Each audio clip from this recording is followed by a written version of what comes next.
So basically this is the start of building your photo book. I have skipped a part of the process which I'll run through right now. I can't show you on the screen, so your screen won't change for the next minute, but I will run through it with you. For some reason I can't seem to show it up on the recorder.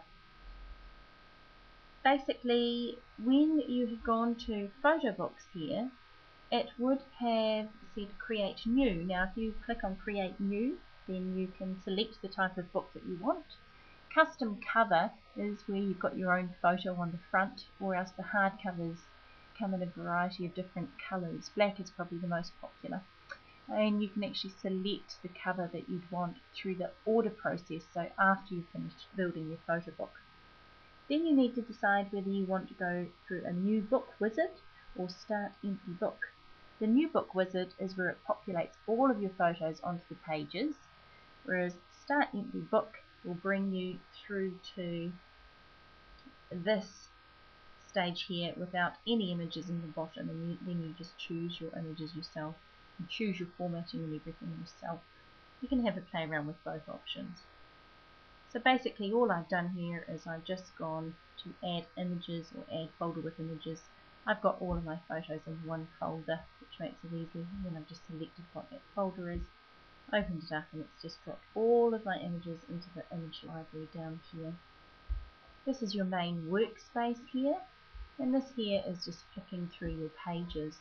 If you went to New Book Wizard, you'd see that all of your photos had already been put into the different pages and had all been formatted already. So some key things to run you through: File, Save. Make sure you save your book, and then when you close the software you can just open it up tomorrow or whenever, and you'll see that your photo book has been saved in there under Photo Books. So if you then click on the Photo Books, you'll actually then see that in the middle of the screen will be your photo book that's been saved, and then you can just continue editing it whenever you like. So that was File, Save. Key things here is if you want to insert, say you want to insert a new page, then you can just increase your page numbers right there, and it will just increase your page numbers here. So if I want to insert a new page here, insert new page, then it's just adding to my book, so I've got more pages. You can do that with any print. So basically the key toolbar is this one down here, which is your page backgrounds, your layouts, borders, shapes, etc. One of the first things I do, okay, like if I'm going to start my photo book, I will go to page layouts, and on the first page I might actually want quite a big picture, maybe with a caption, because what the little lines are. So I'm going to drag that across onto my workspace. And then page 2 and page 3, I actually want some full pages on there. In page 4 and page 5, if I scroll down, I want quite like that style there on that page, that style there on that page. And then you keep on going however you want. So if I go back to here, let's say I want to drag that picture onto there. I'm just dragging my images onto the workspace. And then page 2 and page 3 I wanted some full pictures. So let's say that I want to drag that one onto that page there. Now what it actually asks you is, do you want it as a single page background or a 2-page spread? If I choose single page background, let me just put it as a single page background. From there I can move it across if I just drag it like that. Let's say I want it about there.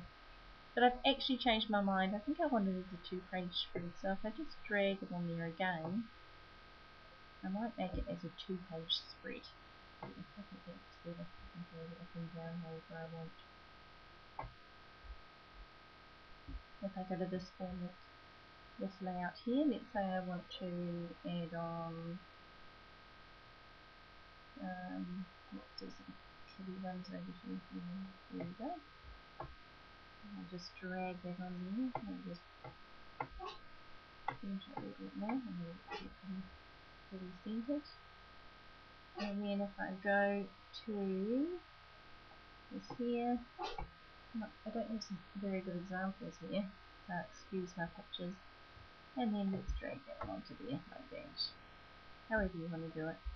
So that's adding your pictures and your layouts. Let's say I want to go and drag a black background onto here and have it as a 2-page spread. So that's how I can do that. In terms of backgrounds, you've got a whole variety of options, so you can scroll down and have a look through those. So don't forget you can use all of these as a background, or you can use your own photos as backgrounds.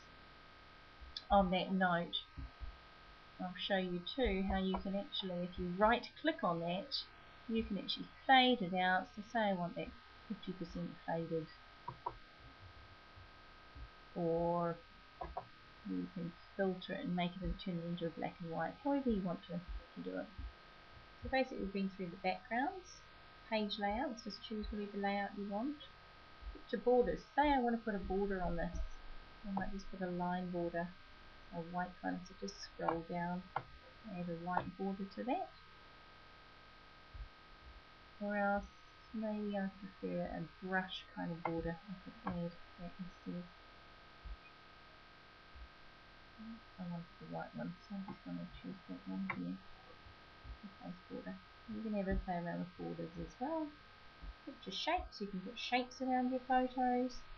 You could add, this is clip art, you've got a variety of sequence choices up here.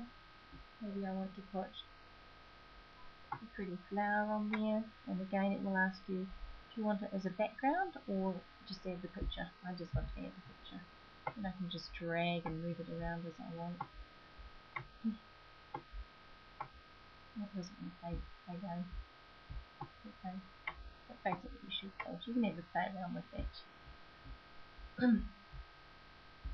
The other key things here are themes. If you want to put a theme on the back of your book, change your mind about that, then you can just drag that theme on.